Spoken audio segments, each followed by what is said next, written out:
සියලු දෙනාම ආයිබෝන් කියලා පිළිගන්නවා. අද මම කතා කරන්න යන්නේ ශ්‍රී ලංකා ජාතික සම්පකාර මණ්ඩලයේ තියෙනවා පුරප්පාඩු ටිකක්. ඒ පිළිබඳව දැනුවත් කරන්න තමයි මම අද වීඩියෝ එක ගෙනෙන්නේ.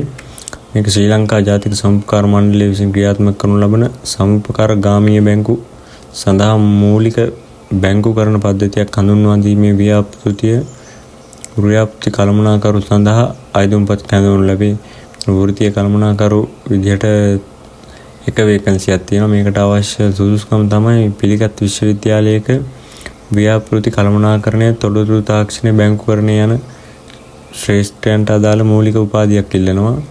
ඒකයි තව වෘත්තීය කළමනාකරණ, තොරතුරු තාක්ෂණය, ඩිජිටල්කරණය හා බැංකු ශ්‍රේෂ්ඨයට අදාළ විධායක මට්ටමක වසරක පළපුරුද්දක් ඉල්ලනවා.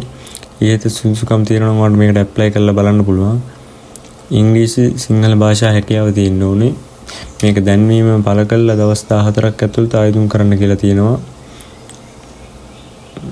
ආයුධම් කරන්න තියෙන්නේ අධ්‍යාපන වෘත්තීය සුදුසුකම් සහතික පිටපත් සමග ආයුධම් පත්‍ර ලියාපදිංචි තැපෑලෙන් පහත ලිපිණයට ආයුධම් කරන්න කියලා තමයි තියෙන්නේ. මේ ලිපිණය තමයි ප්‍රධාන විධායක නිලධාරී ශ්‍රී ලංකා ජාතික සම්පකාර මණ්ඩලය නම්බර් 455 ගාලු පාර කොළඹ 3 කියන ලිපිණයට තමයි කන්නේ. මේ දැන්වීම දාලා තියෙන්නේ 2025 3 වෙනිදා. ඒ දින ඇතුළතදී දවස් 14ක් යනකල් මේකට ඇප්ලයි කරන්න පුළුවන්. මේකට අවශ්‍ය සුදුසුකම් තියෙනවා. ඔයත් දැම්ම ආයුධම් කරලා බලන්න. ලංකාවේ ඇති රැකියාව පිළිබඳ ඉක්මනින් දැන ගැනීමට අපගේ channel එක සම්බන්ධ වී සිටින කෙලවලට ආරාධනා කරනවා. අපි අලුත් වීඩියෝ එකකින් ඉක්මනටම හම්බෙමු.